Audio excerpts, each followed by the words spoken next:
Bonjour, je suis Lydia de la Clé des Ailes, accompagnatrice à la transformation de vie. L'été dernier, nous avons organisé une retraite au Kenya pour se libérer de la blessure de trahison. Le Kenya est un pays avec de très hautes vibrations, très connecté à la nature, à l'instant présent. C'est une terre d'accueil, c'est une très belle terre où nous avons été très bien accueillis et nous avons pensé que c'était le meilleur endroit pour travailler un sujet aussi profond qu'une blessure d'âme. Je vais revenir sur ce qu'est une blessure d'âme.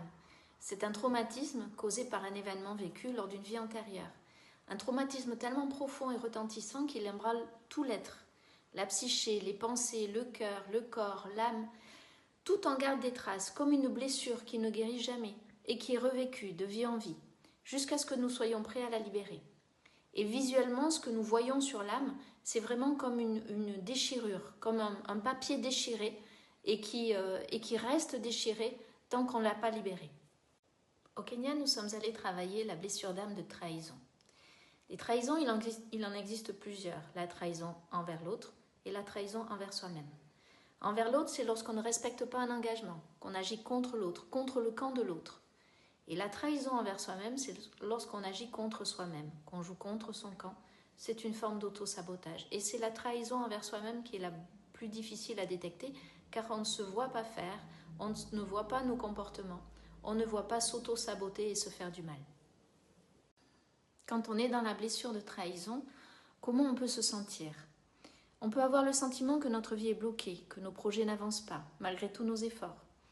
C'est prendre à répétition des mauvaises décisions et rester bloqué dans des situations ou des relations qui ne nous conviennent pas. On peut aussi se faire très mal, se blesser physiquement, régulièrement, inlassablement, faire les mêmes chutes aux mêmes endroits, recevoir des mauvaises nouvelles de toutes sortes, à répétition. Se trahir, c'est aussi s'attirer à soi continuellement des personnes qui vont nous trahir d'une manière ou d'une autre, ou des situations où on peut vivre des erreurs qui sont commises à notre détriment. Tout cela fait partie de la trahison. Quand on est dans la blessure de trahison, comment on peut se sentir? On peut avoir le sentiment que notre vie est bloquée, que nos projets n'avancent pas, malgré tous nos efforts. C'est prendre à répétition des mauvaises décisions et rester bloqué dans des situations ou des relations qui ne nous conviennent pas. On peut aussi se faire très mal, se blesser physiquement, régulièrement, inlassablement, faire les mêmes chutes aux mêmes endroits, recevoir des mauvaises nouvelles de toutes sortes, à répétition.